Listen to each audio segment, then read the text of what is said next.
Hola, ¿cómo están? Habla Roy Campos en esta videocolaboración especial para El Economista.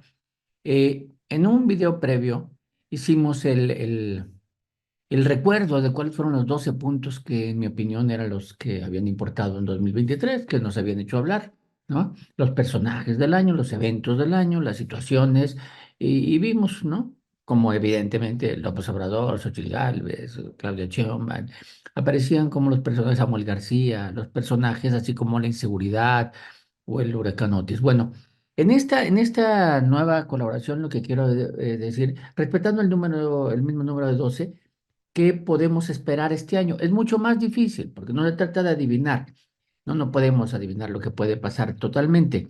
Es mucho más difícil, ¿no? Tratar de ir hacia adelante que simplemente la otra hará que recordar. Bueno, ¿cuáles son los 12? Algunos están agrupados, por ejemplo, los tres primeros yo los agruparía alrededor de la elección. El punto uno es la campaña. Vamos a estar pendientes de la campaña y platicando mucho sobre la campaña, prácticamente desde el 1 de enero hasta el 2 de junio. Inclusive, aunque la campaña termina 3 días antes, vamos a estar hablando de la campaña, de lo que hacen las candidatas, del respeto a la ley, de la violencia política, de las encuestas, del presidente, del respeto a las instituciones. La campaña nos va a dar mucho que hablar, porque además hay muchas campañas en mucho el país. Vamos a lo mejor a burlarnos en una ocasión de algunas, pero el punto uno es la campaña. El punto dos es cómo se va a reestructurar el país. Es el posible resultado y el resultado. ¿Cómo se reestructura? Los congresos, los estados, las fuerzas, porque no solo cambia la presidencia, cambia el país completo en términos de sus estructuras políticas. Se eligen nueve gobernadores, ¿no? Ocho más la jefatura de gobierno. Va a haber más mujeres en el gobierno, eso sí, porque de las nueve que hoy gobiernan no ninguna sale. Eh, pero entonces, ¿cómo se reestructura? ¿Hay o no mayoría calificada? ¿Cómo se estructuran las alianzas en el Congreso? Entonces va a ser el tema dos. El tema tres es el periodo de transición. Una vez ya con el resultado, vamos a ver cuál es la reacción del presidente en la reacción final, ¿no? Que propone, que manda al Congreso, que sus actividades van a ser 4 meses intensos, del 2 de junio al 1 de octubre, en donde vamos a ver un presidente activo, despidiéndose, inaugurando obras, pero también vamos a ver a la ganadora, ¿no? Sea cual sea la ganadora, la vamos a empezar a conocer en su real dimensión ya fuera de campaña.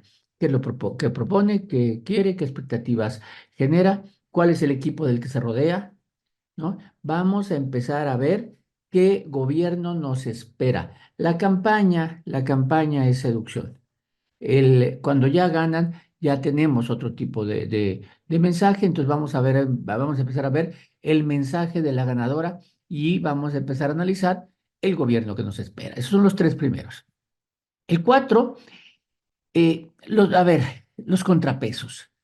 Vamos durante todo el año 2024 a estar platicando de las instituciones contrapeso en México, de la Suprema Corte de Justicia, del INAI, del INE, de la COFESE, de las fiscalías, de los tribunales electorales y de muchos otros. ¿Por qué?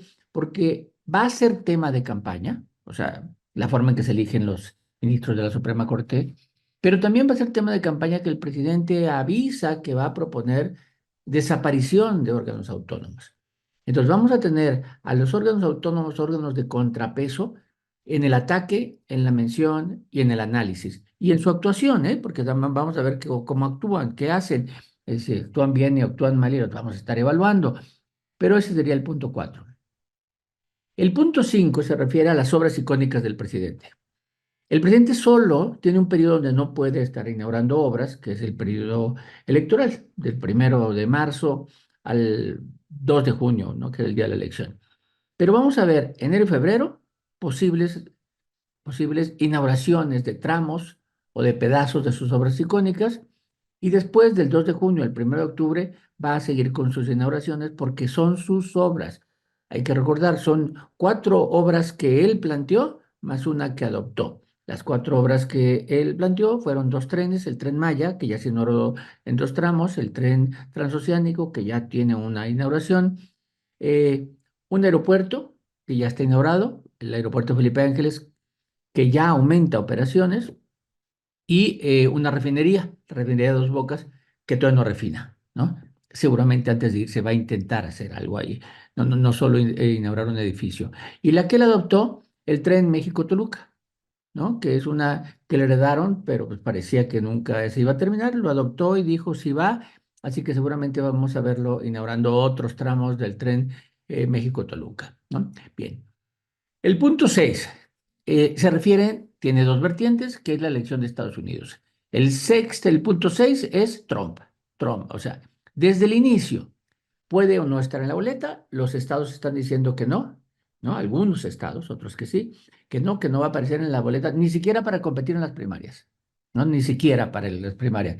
Así que vamos a estar viendo la definición de los estados hasta que esto inevitablemente termine en la Suprema Corte de Estados Unidos, y en la Corte de Estados Unidos va a decir sí o no, pero eso ya lo volvió candidato. O sea, ya lo volvió el tema de la campaña. Recuerda mucho 2016, es él el tema de la campaña, con sus positivos y negativos, pero está haciendo que pasen desapercibidos todos los demás.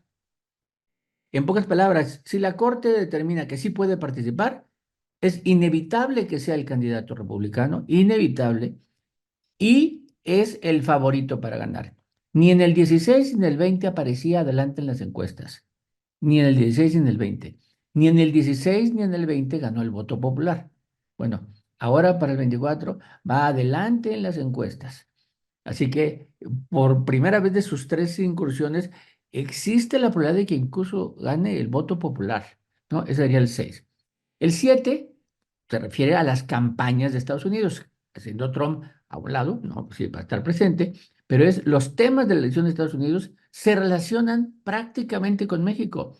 Tendrá muchos temas y seguramente hablarán de la salud, hablarán de muchos temas, pero a ver, van a hablar de la migración, de la inseguridad, van a hablar del fentanilo y que todas tienen que ver con México. Y también van a hablar de las controversias del TEMEC que tienen con México, específicamente en cuestión energética y en cuestión de maíz transgénico.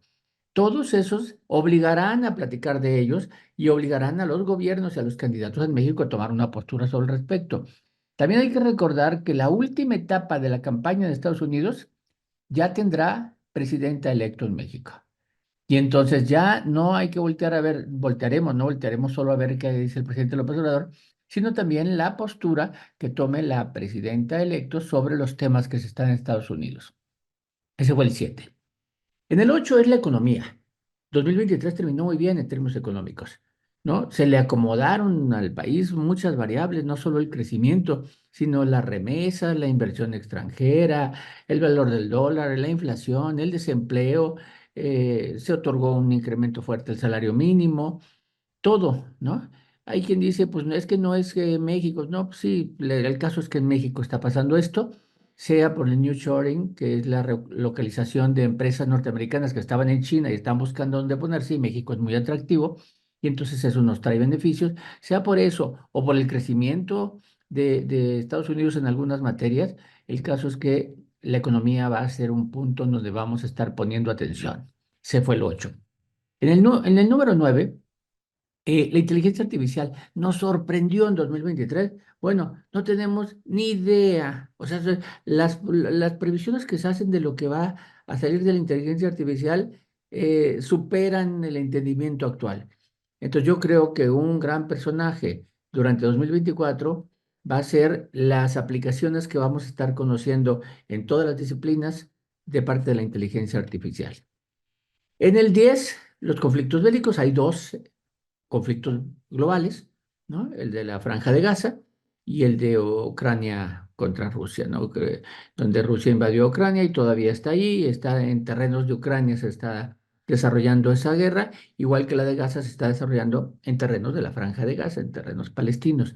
Pero esos dos conflictos bélicos, pues parecerían que van a seguir, eh, no se ve a corto plazo una solución, espero que se dé esa solución a corto plazo y que no surja ningún otro conflicto. En el número 11, eh, la inseguridad. Es un cáncer en México, es un cáncer y el 2024 inició ya con temas de inseguridad, ¿no? De secuestros de migrantes, matanzas en Guerrero, violencia en la Ciudad de México, en Tabasco. ya empezó con inseguridades, ¿no? En Sinaloa, en Tamaulipas, en Michoacán, en Guanajuato, en muchos lugares. Entonces, yo creo que la violencia, la violencia, pues nos va a tocar, o sea, nos va a tocar eh, como tal, ¿no? Y le voy a agregar otro de estas cosas que nos pueden tocar, el cambio climático. O sea, son dos, la violencia que parece inevitable y el cambio climático. El cambio climático que tuvo su expresión en el huracán Otis, que espero que no nos dé ese tipo de desastres, de tragedias, pero tenemos que estar viendo qué hacer con este cambio climático y protegiendo el ambiente. Pero son temas ahí vigentes.